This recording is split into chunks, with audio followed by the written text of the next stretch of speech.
My wealthy son-in-law's family looked down on me as a common plumber, unworthy of their elite circle. When I arrived late and dirty to their exclusive dinner party after helping a stranded motorist, they banished me from their table like unwanted trash. What happened next shocked everyone in that room, including myself. At 62 years old, I thought I'd seen it all. I was wrong. Her manicured finger pointed directly at me, and her voice carried across the room with devastating clarity. "If you can't dress like civilized people," she announced to the assembled guests, ensuring every word would be heard and remembered, "then don't sit at the table with civilized people." The silence that followed was absolute. Even the soft jazz music from the corner seemed to pause in shock. 20 pairs of eyes moved between Victoria and me, witnessing what was about to unfold like spectators at a public execution. My daughter Emma's face crumpled, her hand moving involuntarily to cover her mouth as tears began to form. Her husband Marcus stood frozen beside her, his wineglass suspended halfway to his lips, caught between his loyalty to his mother and whatever remained of his respect for his wife's father. I felt the heat rise in my chest, 62 years of accumulated pride warring with the humiliation washing over me like a cold wave. Every instinct screamed at me to defend myself, to remind these people that I had built a life with my hands, raised a daughter who turned out better than any of them deserved. But dignity, I realized, sometimes meant knowing when to walk away. I was gathering what remained of my self-respect, preparing to leave this temple of privilege with whatever grace I could muster, when I heard it. The sound that would change everything, though I didn't know it yet. The doorbell's chime echoed through the mansion like marble foyer, its classical notes cutting through the toxic atmosphere with perfect timing. Footsteps approached on the stone entrance, expensive heels clicking with the confident rhythm of someone who belonged in places like this. Someone was arriving fashionably late, and the sound of their approach seemed to freeze everyone in place, as if the universe itself was holding its breath. But let me start from the beginning, because to understand what happened next, you need to know how a 62-year-old plumber from Chicago ended up in the crosshairs of the Sterling family empire, and how a simple act of kindness on a highway would turn their perfectly ordered world completely upside down. The newspaper crinkled between my fingers as I folded it back to the sports section. Sunday mornings had their own rhythm now. Coffee cooling in the chipped blue mug, silence stretching through my small kitchen like an old companion.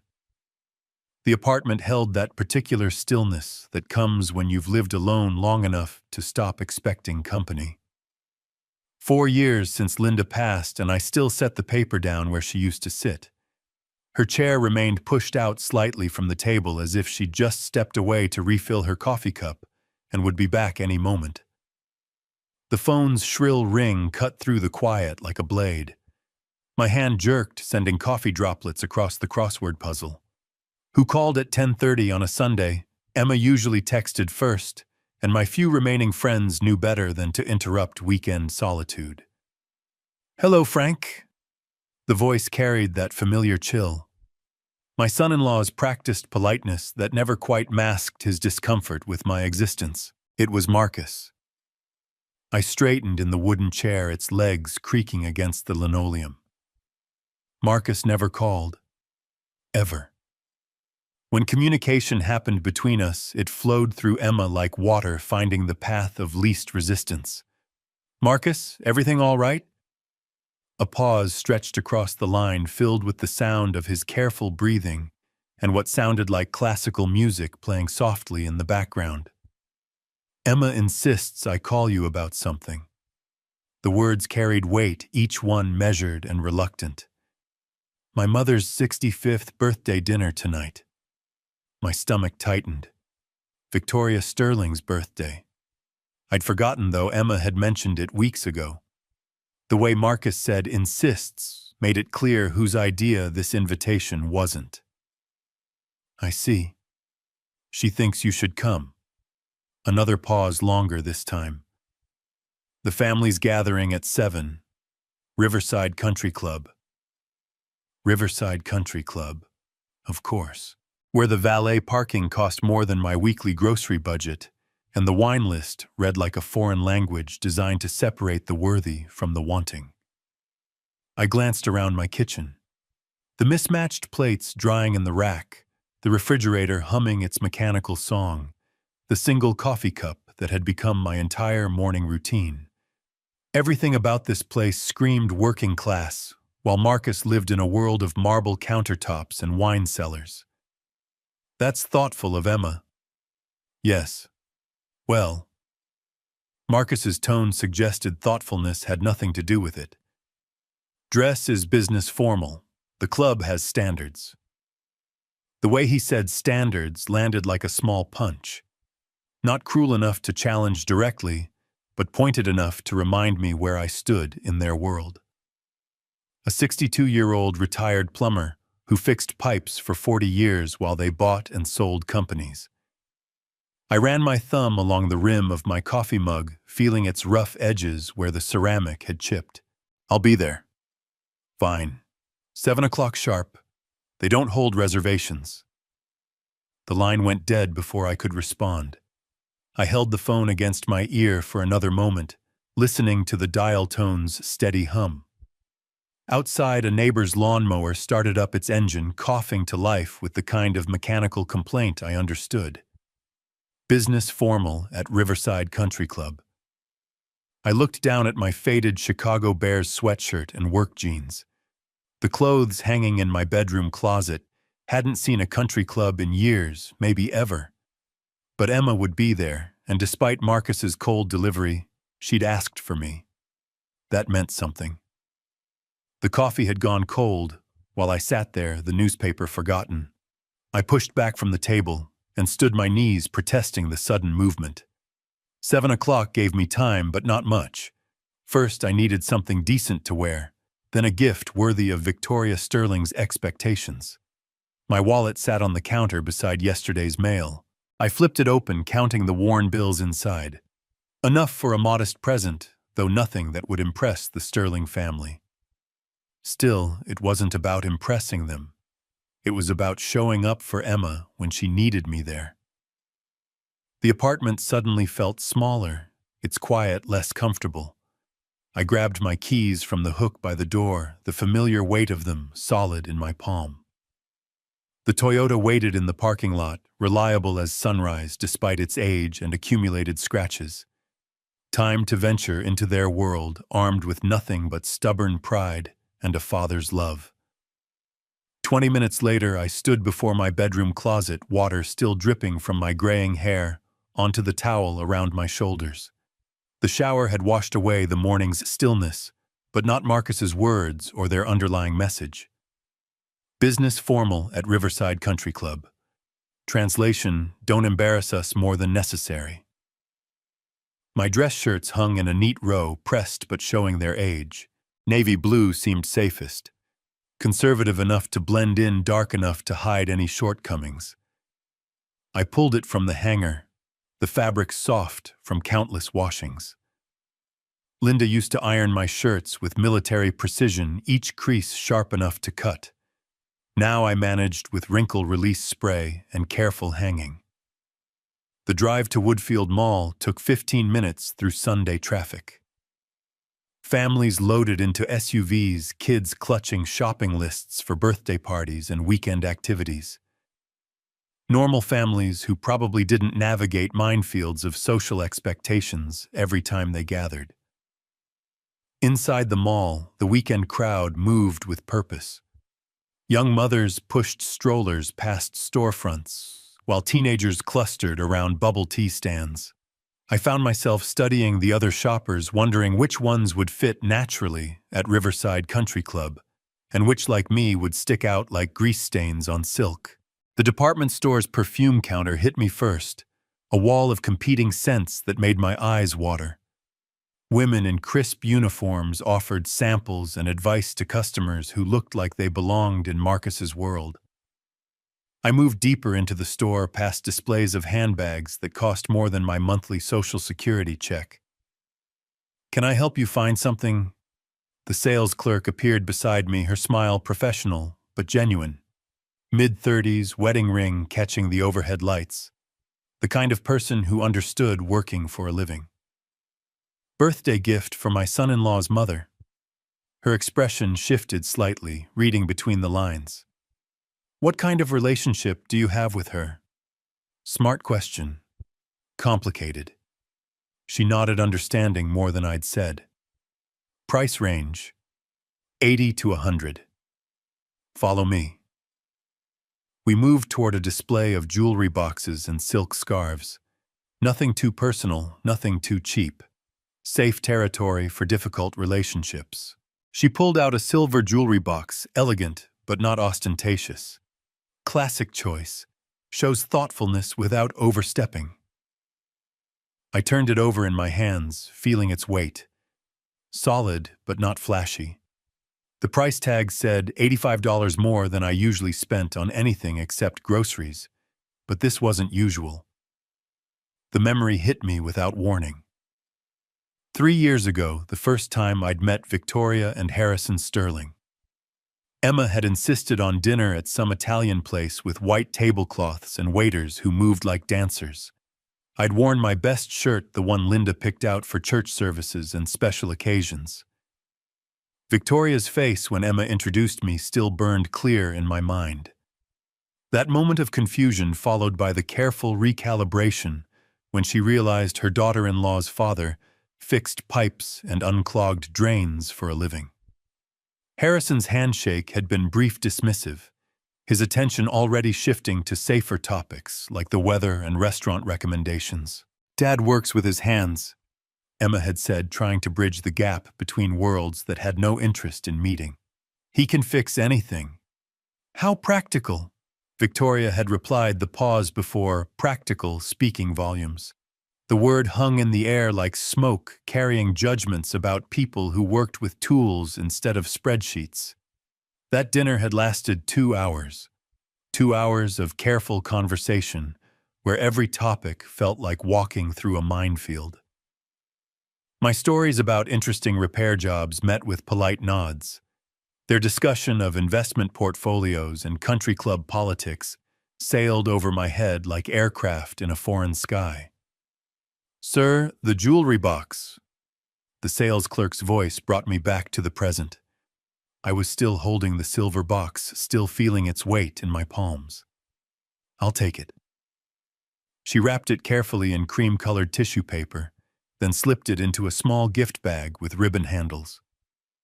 Professional presentation for working-class money. At the register, I counted out the bills, the transaction feeling heavier than it should.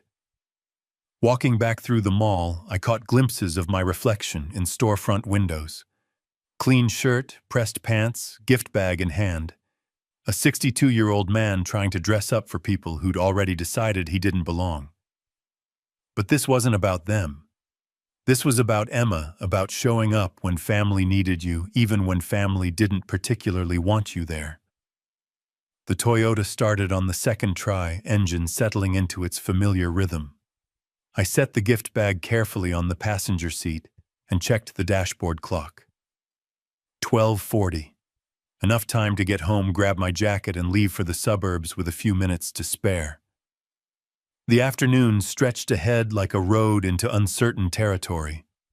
In 40 minutes, I'd be on Interstate 90, carrying an $85 peace offering toward a birthday party where peace seemed unlikely.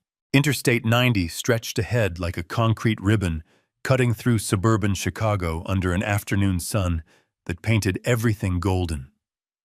I'd been driving for 45 minutes, cruise control set at 68, radio playing classic rock at low volume.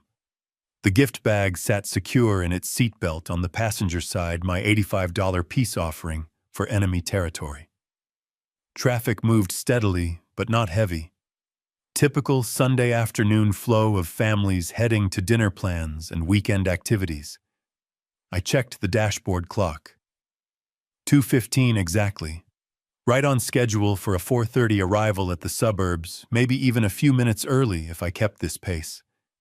The BMW appeared ahead like a silver beacon hazard lights blinking against the highway shoulder. Expensive car stopped dead. My plumber's instincts kicked in before my brain finished processing the scene. Someone needed help.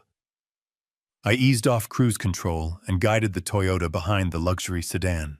A woman stood beside the open-hood, silver hair catching sunlight, wearing a navy blazer that probably cost more than my monthly pension. She looked somewhere in her late 50s, composed despite the circumstances, but clearly out of her element. Stepping from my car, I felt the highway wind and heard the constant rush of passing traffic. The woman watched my approach with the careful evaluation people use when strangers offer assistance in isolated places. "Car trouble," I called out, staying far enough back to seem non-threatening. "The engine just died."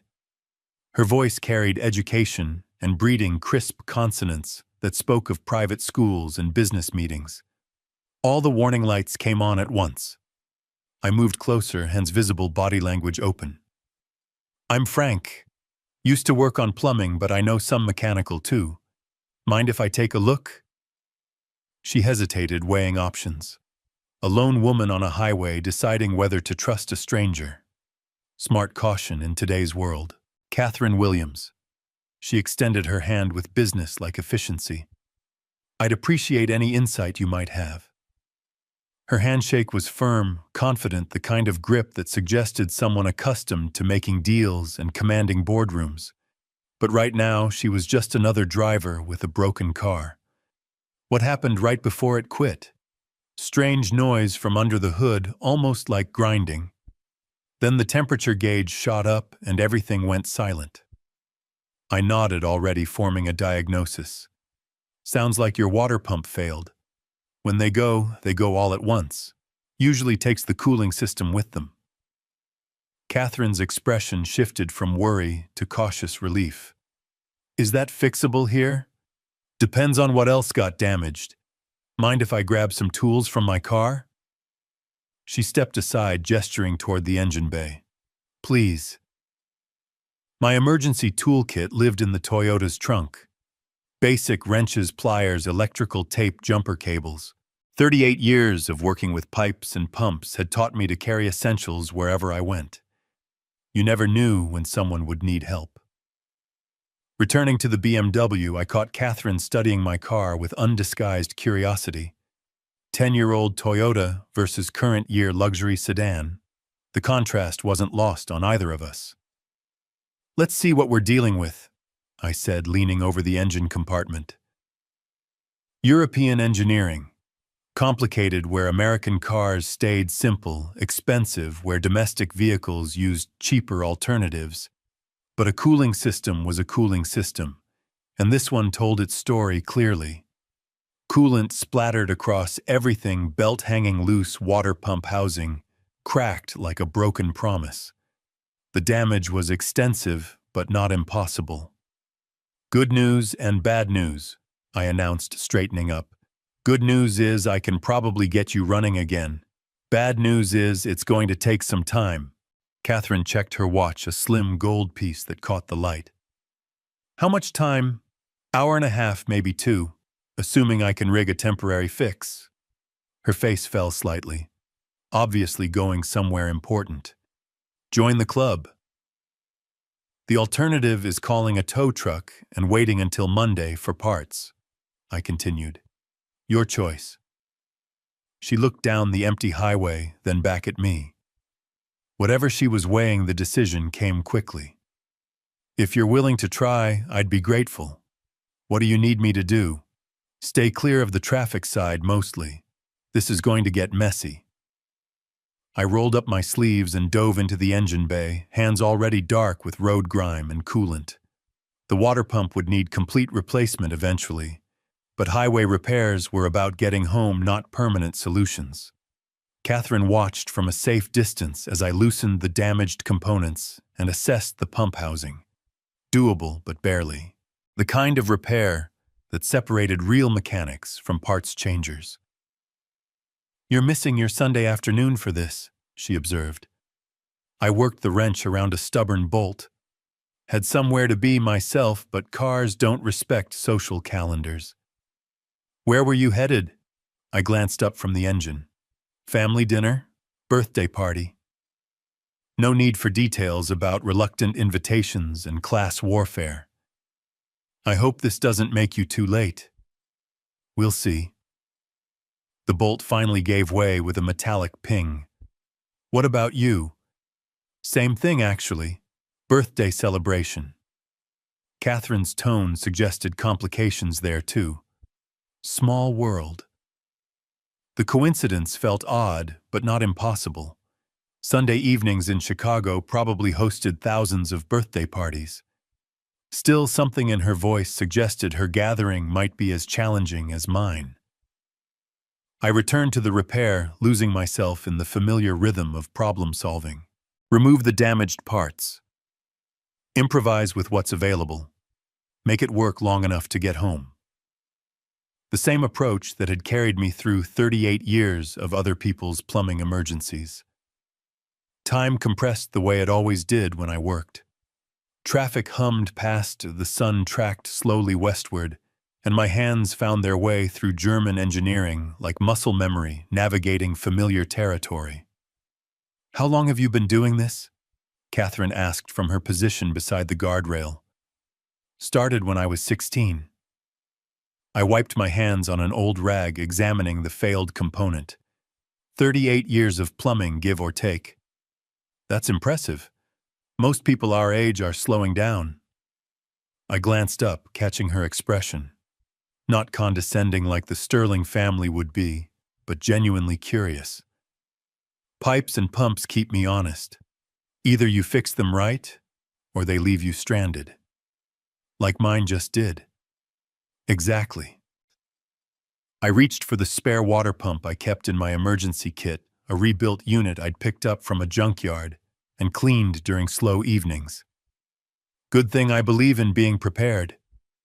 Catherine moved closer, studying the components with interest rather than impatience.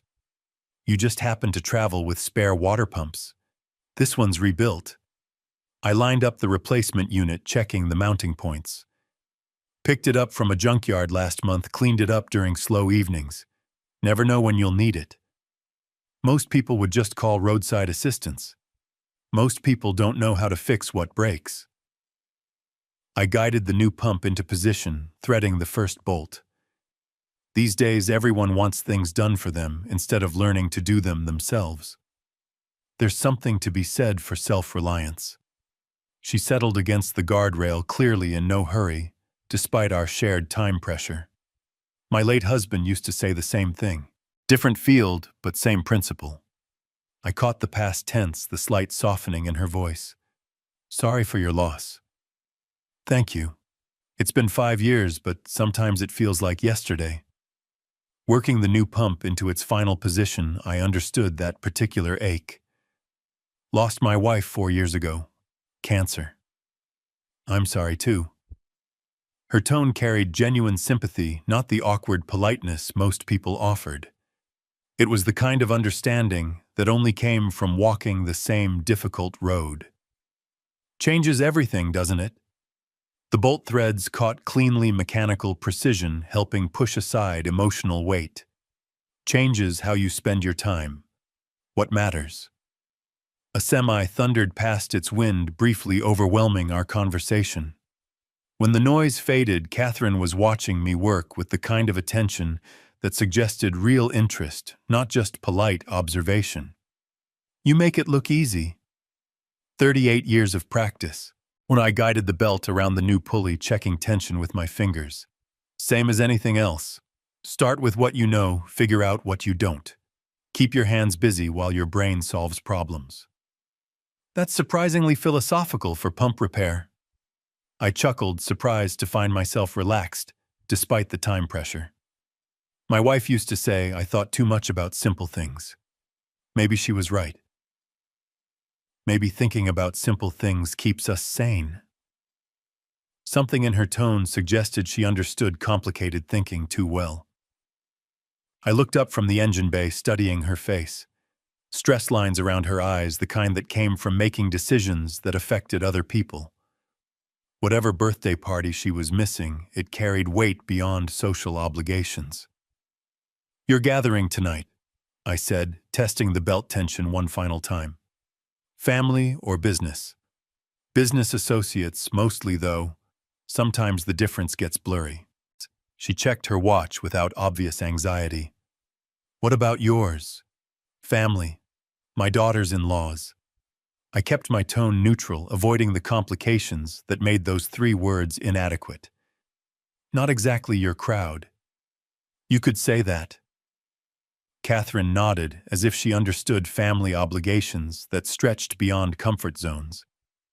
The connection felt natural, 2 people navigating relationships that demanded more patience than they provided satisfaction. "Almost finished," I announced, tightening the last connection with steady pressure.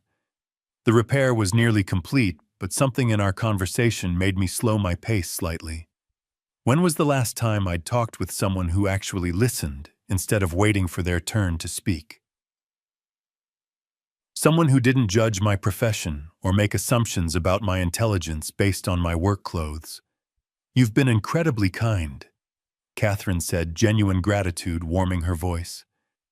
"I know this has made you late. Sometimes being late is worth it."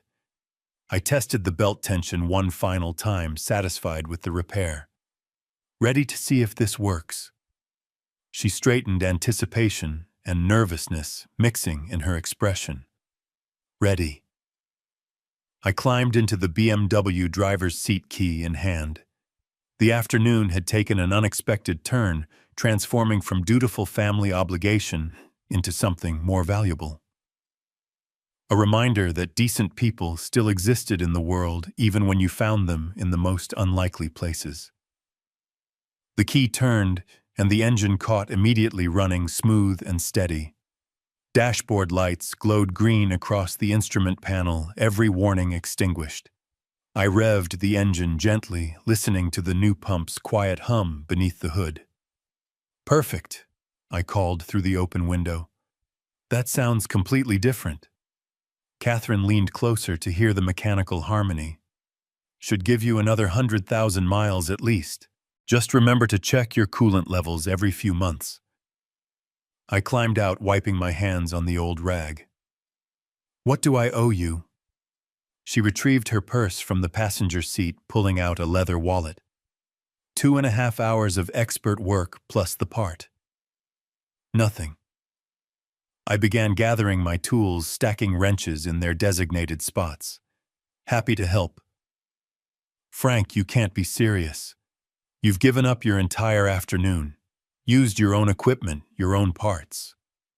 "Sometimes people need help, that's all." She stood holding her wallet, clearly struggling with my refusal. "At least let me pay for the parts. That pump had to cost something." $25 at the junkyard. I've got more than I'll ever use." I closed my toolbox with a satisfying click. Besides, what goes around comes around. Someone helped me once when I needed it. This feels wrong. "Trust me, it's not." Catherine slowly returned her wallet to her purse, but her expression suggested the conversation wasn't finished. "Then at least give me your phone number. I'd like to stay in touch." That surprised me more than it should have. "You sure about that?" "Very sure. It's not often you meet genuinely decent people." I pulled my phone from my back pocket, an older model that did what phones were supposed to do without unnecessary complications. "What's your number?" She recited it carefully while I entered the digits, then called her immediately to confirm. Her phone rang with classical music, something elegant I didn't recognize. "Catherine Williams," I said, adding her contact information. "There now, you're in my phone and I'm in yours." She smiled, the first completely relaxed expression I'd seen from her. "Frank Rodriguez, Highway Angel." "Just Frank's fine." We stood there for a moment, both recognizing that our accidental partnership was ending. 2.5 hours together had created something neither of us expected. Genuine friendship forged through shared conversation and mutual respect. "I hate to cut this short, but I really should get moving," Catherine said, checking her watch.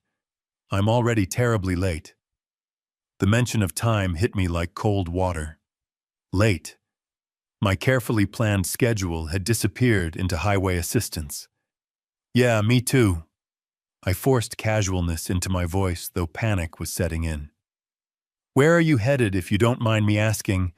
"Riverside area, you—" My heart skipped. Riverside. The same area as the country club. Same general direction, actually. Small world. We might see each other on the road. She extended her hand for a final handshake. "Thank you doesn't begin to cover what you've done today." Her grip was firm, warm, holding a moment longer than strictly necessary. "Take care of yourself, Catherine." "You too, Frank." I watched her settle into the driver's seat, adjusting mirrors and checking instruments, like someone who'd been genuinely worried about mechanical reliability. The BMW purred contentedly, every system functioning exactly as designed. From my own car, I grabbed the gift bag containing Victoria Sterling's silver jewelry box. The ribbon handles had wilted during the afternoon heat, but the present itself remained intact. At least I wouldn't arrive empty-handed, even if I arrived catastrophically late. Catherine's window rolled down as she prepared to merge into traffic. "Drive safely." "You too, and call if you have any more car trouble."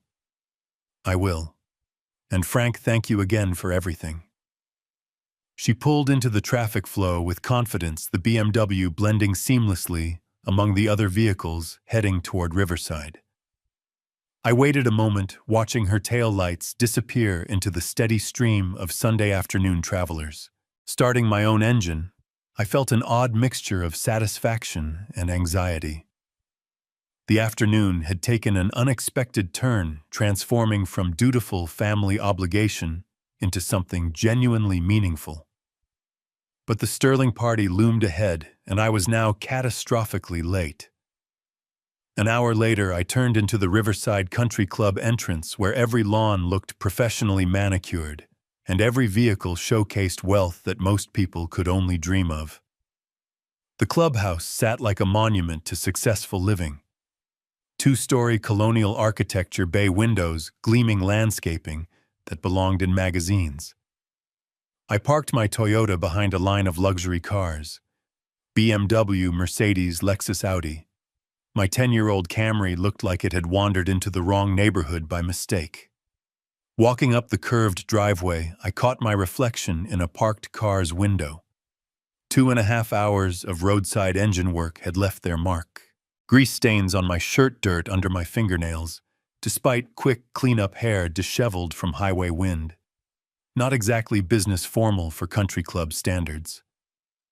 The doorbell chimed with classical notes probably worth more than my monthly pension. Through the glass panels I could see movement, hear the murmur of conversation and clinking glasses. The party had been running smoothly without me. Victoria Sterling opened the door herself, and her expression shifted through several stages in rapid succession. Surprise, assessment, barely concealed horror. She took in my appearance with the kind of look people reserve for unpleasant accidents. Frank. Not a greeting exactly, more like confirming an unwelcome diagnosis. "Mrs. Sterling, sorry I'm late. Happy birthday." I offered the gift bag, which she accepted with the tips of her fingers, as if worried about contamination. 3 hours late, actually. Had to help someone with car trouble. "I see." Her tone suggested she saw quite a lot, none of it favorable. "Harrison, our guest, has finally arrived." The pause before guest carried enough ice to freeze Lake Michigan. She stepped aside, allowing me into the foyer with obvious reluctance. The interior confirmed what the exterior promised. Marble floors, crystal chandelier artwork that probably cost more than my car. Through the archway, I could see the main party.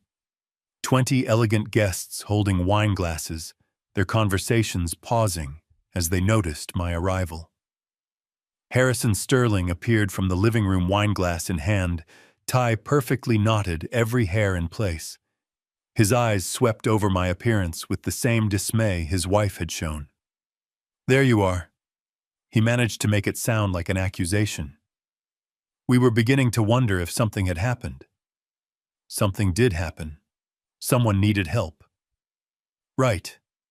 He sipped his wine, clearly struggling with how to handle my presence. "Well, you're here now." Emma emerged from the kitchen, beautiful in a navy dress that probably cost more than my weekly pension. Her face lit up when she saw me, then dimmed as she took in my condition. "Dad, I was so worried." She hugged me despite my disheveled state, her gesture warm against the Arctic reception from her in-laws. "Are you okay?" "I'm fine, sweetheart. Just got a little dirty helping someone whose car broke down." Victoria's expression suggested that getting dirty was something decent people simply didn't do. "Perhaps you'd like to freshen up. The powder room is—" "He's fine as he is." Harrison's voice cut across the foyer as he rejoined our awkward gathering. Where his wife deployed ice, he preferred blunt dismissal. "No point in pretending this is anything other than what it is." Emma's face flushed. "Harrison, please." "Please, what we're supposed to welcome him, looking like he just crawled out from under an engine while we're entertaining actual business associates." The emphasis on actual landed like a physical blow. I felt the afternoon's good feelings from helping Catherine begin to evaporate under the weight of their collective judgment. "It was just car trouble," Emma said quietly. "Dad was helping someone." "Of course he was." Victoria's smile could have cut glass. "How very characteristic." Harrison cleared his throat, clearly uncomfortable with the escalating tension, but unwilling to defend me. "Maybe we should all just what?" His voice carried the authority of someone accustomed to being obeyed. "Pretend this is normal, that showing up looking like a mechanic to a birthday party is acceptable behavior." I opened my mouth to respond, but Emma stepped between us, her loyalty to me warring with her desire to keep peace in her marriage. "He didn't know he'd be helping with car repairs today," she said desperately. "These things happen." "These things," Victoria repeated, "happen to certain types of people." The words hung in the air like smoke from a house fire, impossible to ignore and equally impossible to take back.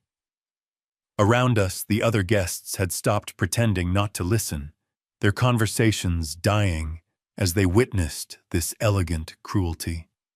I felt heat rise in my chest, 62 years of accumulated pride, warring with the humiliation washing over me. But before I could respond, I heard it. The doorbell's classical chime echoed through the foyer, cutting through the toxic atmosphere with perfect timing. Footsteps approached on the marble entrance, expensive heels clicking with the confident rhythm of someone who belonged in places like this. Through the glass panels, I could see a familiar silhouette. Silver hair, navy blazer, carrying herself with natural authority. Catherine Williams stepped through the doorway with elegant confidence, her gaze sweeping the foyer before landing on our tense gathering. When her eyes found mine, her entire face lit up with genuine pleasure. "Frank," her voice carried across the space with unmistakable warmth. "What a wonderful surprise to see you here." She moved toward me with the easy grace of someone genuinely happy to encounter an old friend. The Sterling family stood frozen, their minds clearly racing to understand this unexpected connection. "Catherine." I felt my first smile in hours. "Small world. Isn't it just—" She reached me, and for a moment the afternoon's humiliation seemed to fade. "How did the rest of your drive go? I hope you weren't too late for your family gathering." Behind her, I watched Victoria's expression cycle through confusion, recognition, and growing horror. Harrison's wineglass had stopped moving, entirely suspended halfway to his lips. Emma looked between us with dawning hope. My family gathering. I said, the irony not lost on me. Actually, this is it. Catherine's eyebrows rose in genuine surprise. Really? How lovely. What are the odds? She turned to include the Sterling family in her smile, and I watched them struggle between their natural hostility toward me and their desperate need to make a good impression. Mrs. Williams? Harrison managed, his voice strangled with forced cheer. Welcome to our home. We're so honored to have you join us for Victoria's birthday celebration. The pleasure is entirely mine.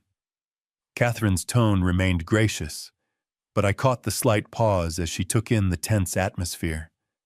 I do hope I'm not interrupting anything important. Victoria stepped forward, her transformation from contemptuous hostess to fawning supplicant so rapid it would have been comical under different circumstances. Not at all. We were just welcoming Frank to the party. How wonderful. Catherine's smile remained steady, but her eyes sharpened slightly. Frank was such a lifesaver this afternoon. My car broke down on the highway, and he spent over 2 hours getting me back on the road. Refused to take any payment. Can you believe it? The silence that followed was profound. Every eye in the room moved between Catherine and me, guests and family alike, trying to process this revelation. Emma's face showed dawning relief, while her husband's family looked like they were watching their worst nightmare unfold. Hours? Harrison's voice cracked slightly. At least 2.5, Catherine confirmed cheerfully. I was completely stranded until Frank stopped to help. Such kindness from a complete stranger. You don't see that often these days. Harrison cleared his throat, his businessman's instincts fighting with growing panic. Yes, well, Frank is very helpful. The word helpful came out like he was admitting to a character flaw. Catherine's head tilted slightly, her social radar clearly picking up undercurrents she didn't understand. Is everything quite all right? There seems to be some tension in the air. Well, yes. Harrison stepped forward, wineglass trembling in his grip. We were just discussing appropriate attire for the celebration. Attire? Catherine's eyebrows rose. You mean the clothes Frank is wearing? The temperature in the room seemed to drop several degrees. Every guest had stopped pretending not to listen, their conversations dying as they watched this elegant woman question their hosts. The clothes he wore while repairing my car this afternoon. Catherine continued, her voice carrying a new quality I hadn't heard before. Quiet authority that demanded attention. The clothes that got dirty because he spent his afternoon helping a stranger on the highway. Harrison's face had gone pale.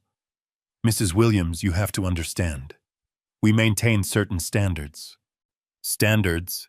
Catherine repeated the word like she was examining something unpleasant. What exactly did you say to Frank about his appearance? The silence stretched painfully. Emma moved closer to me, her face flushed with embarrassment at her family's behavior being exposed. What did you say? Catherine's voice cut through the excuse with surgical precision. Before anyone could answer, I spoke quietly. They said I couldn't sit at the table with civilized people. Catherine's expression didn't change, but something shifted in her posture. A straightening that made her seem suddenly taller, more formidable. I see. Her voice carried the chill of winter mornings. And this is how you treat someone who spent his afternoon helping others. This is your definition of civilized behavior. Mrs. Williams, please understand. Harrison began desperately, but Catherine raised her hand. Oh, I understand perfectly. She moved to stand beside me, her presence like armor against their cruelty. I understand that Frank sacrificed his afternoon to help a stranger arrived late because of his kindness, and was told he wasn't fit to sit with civilized people. Her voice could have cut diamonds. Now let me be equally clear about what I mean. I've made my decision about Sterling Construction's investment proposal. After 30 years in venture capital, I've learned that character matters more than profit margins. Harrison's face went ash white. The $2.5 million expansion. We'll have to find funding elsewhere. Catherine's tone brooked no argument. I cannot support a business led by people who lack basic human decency. The room fell silent, except for Emma's quiet crying. Victoria clutched her husband's arm as their empire crumbled in real time. Catherine turned to me with a warm smile. Frank, would you like to get dinner somewhere decent? I know this whole evening has been difficult. I'd like that very much. As we walked toward the door, Catherine paused. Frank's story reminds us all that at 62, life can still surprise us in wonderful ways. Age doesn't diminish our worth. Sometimes our greatest victories come when we have the wisdom to stand up for dignity and the courage to help others without expecting anything in return. Character built over decades always finds its moment to shine. We stepped into the evening air, leaving the Sterling family to contemplate the true cost of their cruelty. Sometimes justice comes in the most unexpected packages. If this story moved you, please subscribe to our channel and share your thoughts about standing up for what's right in the comments below.